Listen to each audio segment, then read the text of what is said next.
মুর্শিদাবাদ ভারতের পশ্চিমবঙ্গ রাজ্যের ভাগীরথী নদীর তীরে গড়ে ওঠা অন্যতম প্রাচীন এই শহর।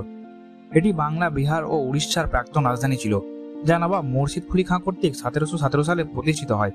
এখানে বাংলার শেষ স্বাধীন নবাব সিরাজউদ্দৌলা ও ব্রিটিশ ব্রিগেডের মধ্যে 1757 সালে পলাশী যুদ্ধ ঘটে, যা ভারতের ইতিহাসে একটি সুযোগ ঘটনা ছিল। মুর্শিদাবাদ একটি সমৃদ্ধ ও বৈশ্বিক শহর ছিল, যেখানে বাংলার নবাবদের প্রাসাদ, মসজিদ, ইমামবাড়া, কামান, তোপ, মিউজিয়াম ও সমাধি আজও দেখা যায়। এই শহর বাংলার ঐতিহাসিক ও সাংস্কৃতিক ঐতিহ্যের সাক্ষী ও সংরক্ষক। নমস্কার বন্ধুরা, আজ আমি চলে এসেছি নবাবের শহর মুর্শিদাবাদে। আপনারা মুর্শিদাবাদ কিভাবে আসবেন, এখানে কি কি দেখবেন, কোথায় থাকবেন এবং মুর্শিদাবাদ ঘুরতে কতই বা খরচা হবে, এই সমস্ত তথ্য জানতে আজকের এই ভিডিওটি শেষ পর্যন্ত দেখতে থাকুন। বন্ধুরা, আজ আছি কান্দিতে। কাল পিসি বাড়ি এসলাম, তো এখান থেকে যাবো আমরা হাজারদুয়ারি। এখন পরে যাচ্ছি বাস স্ট্যান্ডের দিকে। এখন বাস স্ট্যান্ডে বাস করবো, যাবো বহরমপুর। এখন চলে যাওয়া যাক। বাসের অনেক আমরা এখন আছি কান্দি বাস স্ট্যান্ডে। এই হচ্ছে আমাদের বহরমপুর যাওয়ার বাস। তো চলো বাসে যাওয়া যাক। বাসে নেমে পড়েছি, বাস ছেড়ে দিয়েছে বহরমপুরের উদ্দেশ্যে। আমাদের বাস যতক্ষণে বহরমপুরে পৌঁছাচ্ছে ততক্ষণে আপনাদের বলে রাখি, আগামী দিনে আপনারা যারা মুর্শিদাবাদ বেড়াতে আসবেন তারা কিভাবে আসবেন আর কোথায় নামবেন। ভ্রমণের ক্ষেত্রে গুরুত্বপূর্ণ ল্যান্ডমার্ক হচ্ছে রেল স্টেশন। আর মুর্শিদাবাদে রয়েছে মুর্শিদাবাদ স্টেশন। আর এই স্টেশনের সঙ্গে শিয়ালদা, কলকাতা থেকে সরাসরি লোকাল এবং এক্সপ্রেস ট্রেনের কানেকশন আছে, যার ডিটেলস আমি শেয়ার করলাম এই স্ক্রিনে।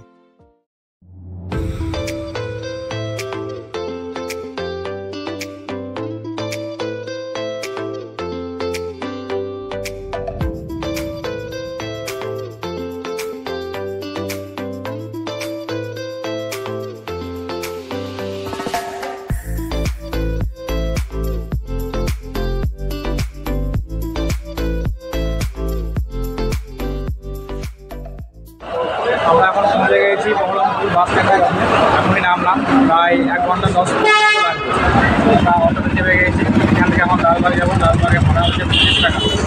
চলো যাওয়া যাক লালবাগ থেকে আমাদের চলে যাবো।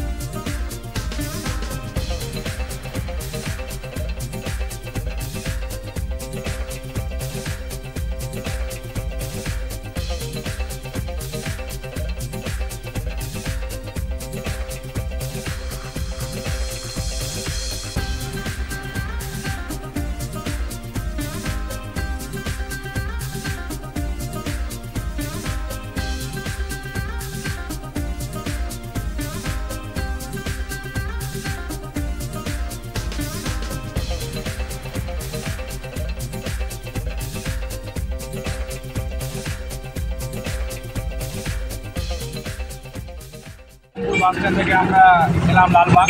25 টাকা করে ভাড়া পড়লো পার পার্সন। লালবাগে নামলাম, এখান থেকে অটো করে যাবো হাজারদুয়ারি। ওটা আমরা ভাড়া পড়লো অটো।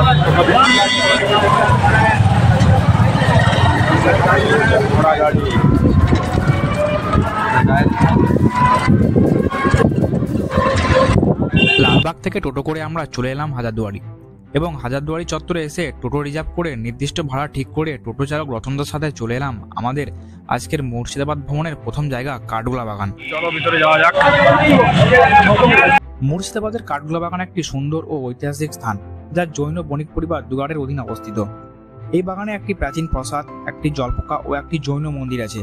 এই বাগানের নাম কাঠগোলা হওয়ার কারণ হলো এখানে আগে কাঠের গোলাপ ফুল চাষ করা হতো।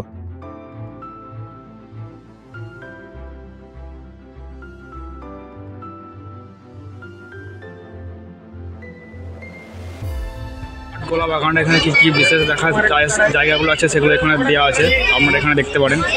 কাঠগোলা বাগান, প্যালেস মিউজিয়াম, সুড়ঙ্গ পথ, প্যালেস পুকুর, নাচমহল, পরেশনাথের জৈন মন্দির, মোগল আমলের পাথরের কাজ এবং ওয়াইন পেন্টিং, গোলাপ ফুলের বাগান আর চিড়িয়াখানা। এখানে ঢোকার এন্ট্রি ফি হচ্ছে 30 টাকা করে প্রত্যেকজন। আর 8 বছরের নিচে যারা তাদের টিকিট লাগবে না। তো টিকিট 30 টাকা করে টিকিট। তো কেটে না হলে বা চলো ভিতর দিকে যাবো।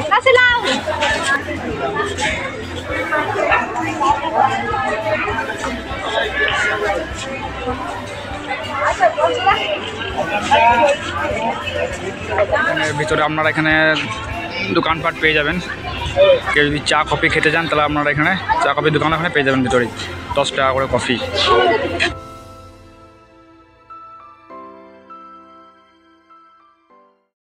এই প্রাসাদটি 1773 সালে ধনপত সিং দুগার ও লক্ষ্মীপত সিং দুগার কর্তৃক নির্মাণ করা হয়েছিল।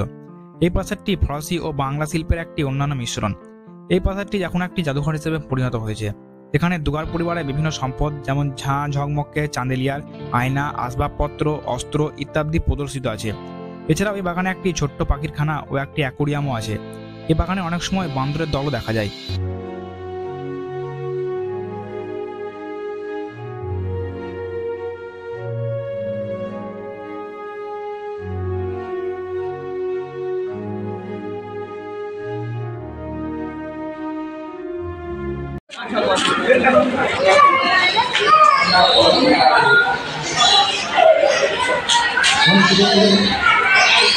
জয় মা সরস্বতী। তোমার চিড়িয়াখানা, পাখি পাখি রয়েছে।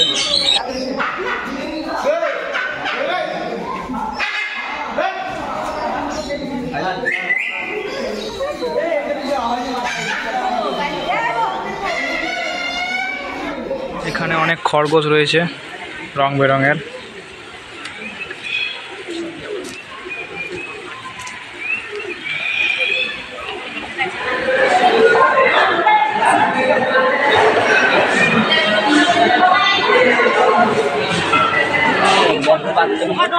পুকুরের ভিতরে অনেক মাছ রয়েছে, রং বেরঙের মাছ।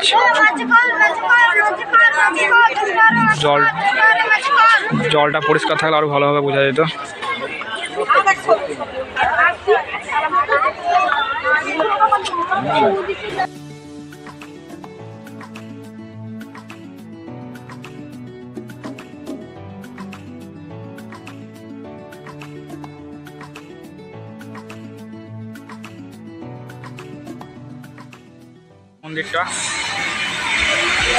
মন্দিরে এখন কাজ চলছে। মন্দিরের ভিতরেও ভিডিও করা এলাম না, বন্ধ করতে বললো, তো ভিতরে দেখাতে পারলাম না। এই বাগানটার ভিতরে এখানে শৌচালয় আছে, পুরুষ মহিলা আলাদা আলাদা, এবং এখানে পানীয় জলের ব্যবস্থাও আছে। কাঠগোলা বাগান আমাদের ঘোরা কমপ্লিট। তো আপনারা যারা আসবেন এখানে ঘুরতে, আপনারা এখানে টাইম নিয়ে আসবেন, হাতে সময় রেখে আসবেন। জায়গাটা অনেক বড় এরিয়া, তো ভালোভাবে ঘুরতে আপনাদের মোটামুটি 1-1.5 ঘন্টা লেগে যেতে পারে এখানে। এবার পুরো আমাদের ঘুরে বেরিয়ে এলাম, তো এবার আমাদের খিদে লেগেছে, খুব কিছু খেতে হবে। তো চলো এখানে একটা হোটেল থেকে এখানে কিছু খাওয়া যাক, তারপরে আবার সামনে থেকে বেরিয়ে যাবো। তো আমরা নিয়ে নিয়েছি পরোটা আর ঘুগনি, চলো খাওয়া যাক।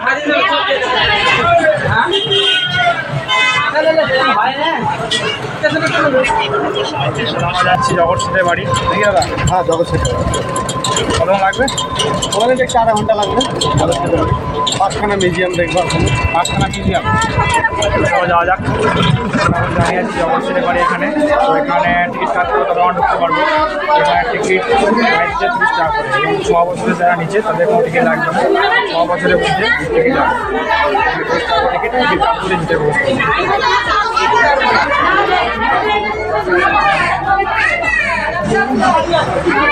টিকিট নিয়ে নিয়েছি, ভিতর থেকে প্রবেশ করবো। মুর্শিদাবাদের জগৎ সেটের বাড়ি একটি ঐতিহাসিক ও সাংস্কৃতিক স্থান, যা মহিমাপুর এলাকায় অবস্থিত। এই বাড়িটি শেঠ মানিকচাঁদ কর্তৃক 1800 শতাব্দীর শুরুতে নির্মাণ করা হয়েছিল। এই বাড়িটি এখন একটি জাদুঘর হিসেবে পরিণত হয়েছে, যেখানে জগৎ সেটের পরিবারের ব্যক্তিগত সম্পদ প্রদর্শিত আছে।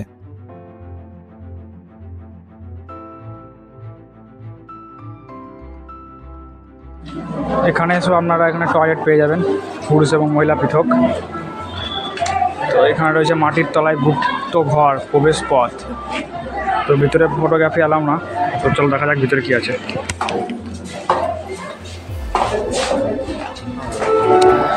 জগৎ সেটের বাড়ির ভিতরে আপনারা এখানে একটা দোকান পেয়ে যাবেন। তো আপনারা চাইলে জল, কোল্ড ড্রিঙ্কস বা টুকটাক খাবার দাবার এখানে করতে পারেন, জল নিলে। এই বাড়িটি বাংলার ইতিহাসে একটি গুরুত্বপূর্ণ অংশ, যেহেতু এখানে নবাব সিরাজউদ্দৌলা ও মীর জাফরের মধ্যে পলাশী যুদ্ধের পূর্বে ষড়যন্ত্র করা হয়েছিল। এই বাড়িটিতে একটি গোপন সুড়ঙ্গ ও একটি নিচে কক্ষ আছে, যেখানে অবৈধ বাণিজ্য পরিকল্পনা করা হতো। এই বাড়িটি মুর্শিদাবাদের সব থেকে বড় ও সুন্দর বাড়িগুলির মধ্যে অন্যতম।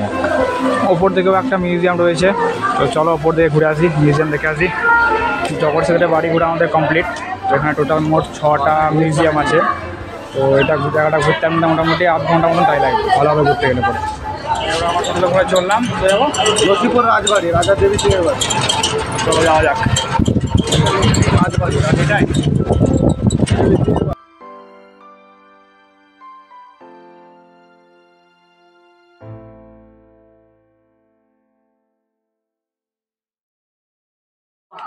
আমরা এখন আছি নসিপুর রাজবাড়ির কাছে।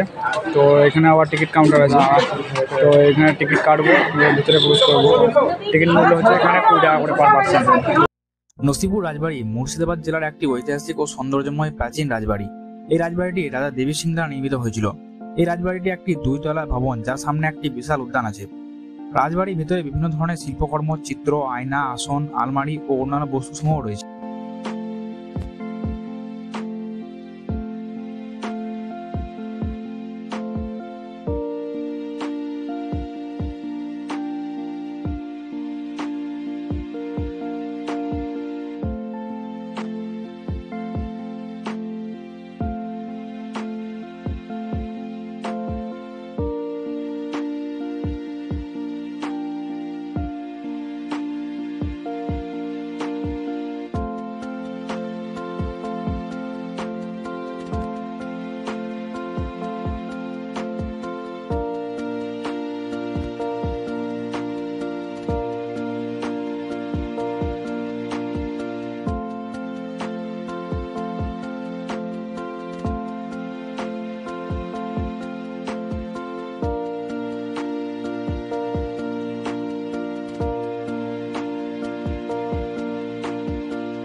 নসিপুর রাজবাড়িতে সেরকম ভিড় নেই। টুরিস্ট বলতে একমাত্র আমি আর রনি, আর তেমন কাগজ এখন দেখা যাচ্ছে না, গোটাই ফাঁকা, একবারে শুনশান জায়গা। জয় বজরংবলী।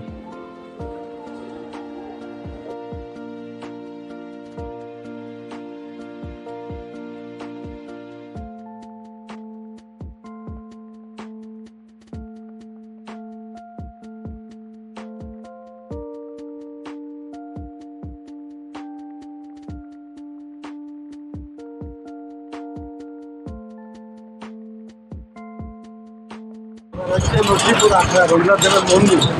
এখান থেকে আবার 80 কিলোমিটারের উপর রথ, সোনার আদা, এগুলো সোনার গরুর 80 টাকা দামে 4 টাকা গাড়ি, 16 টাকার 60-12 নসিপুর রাজবাড়ির পর আমরা সোজা চলে এলাম রঘুনাথ দেব ঠাকুরের সুপ্রাচীন মন্দিরে। এই মন্দির একটি প্রাচীন হিন্দু মন্দির, যা রামানুজ মতাবলম্বী দ্বারা নির্মিত হয়েছিল, যিনি মুর্শিদাবাদের একজন ধনী ও বিখ্যাত জমিদার ছিলেন। এই মন্দিরে শ্রী শ্রী রঘুনাথ ঠাকুরের বিগ্রহ আছে।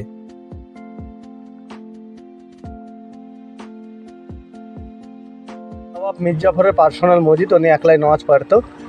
আর বাম দিকে হচ্ছে নবাব মির্জাফর, তার বংশধরে 1100 পাবো, 10 টাকার টিকিট।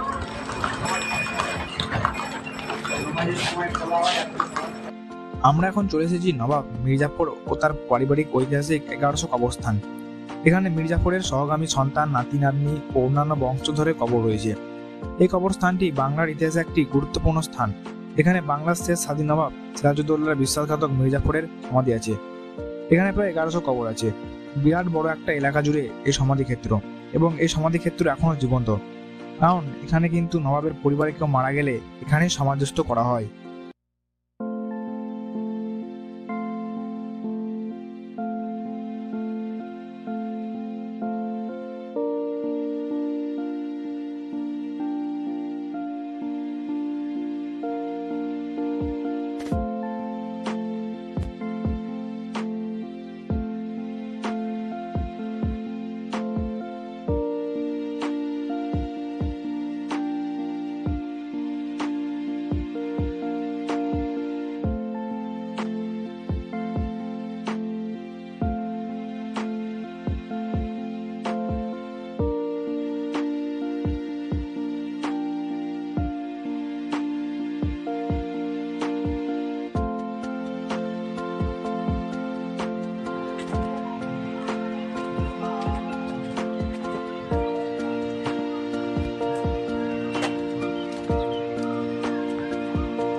এটা হচ্ছে মুর্শিদ কুলিখার কন্যা রাজিমুন্নেসা বেগমের জীবন্ত কবর। যে মেয়েটা প্রত্যেকদিন একটা করে শিশু বাচ্চার কলিজা খেত, তার কবরটা আছে। তার নাম হচ্ছে আজিমুন্নেসা বেগম। হাজারদুয়ারি আশেপাশে যে 6-7টা স্পট আছে সেটা আমরা ঘুরে চলে এলাম কততলা রতনদার সাথে। তো এবার আমরা হাজারদুয়ারি ঢুকবো। আর হাজারদুয়ারি ঘুরে আপনারা যারা এমনি যে সাইট সিনগুলো আছে আপনারা যদি ঘুরতে চান তো আপনারা রতনদার সঙ্গে যোগাযোগ করতে পারেন। তার মোবাইল নাম্বার আমি আমার স্ক্রিনে দিয়ে দেবো, ঠিক আছে। মুর্শিদাবাদ ভ্রমণের প্রথম পর্ব আজ এখানেই শেষ করলাম। আগামী পর্বে খুব তাড়াতাড়ি আপনাদের সাথে দেখা হচ্ছে মুর্শিদাবাদের সবথেকে প্রধান আকর্ষণ বিন্দু হাজারদুয়ারি প্যালেস ও মতিঝিলের গল্প নিয়ে। আর কেমন লাগলো আপনাদের মুর্শিদাবাদ ভ্রমণের প্রথম পর্ব কমেন্ট করে জানাবেন। আর ভিডিও ভালো লাগলে লাইক এবং সাবস্ক্রাইব করবেন। তবে দেখা হচ্ছে পরবর্তী পর্বে।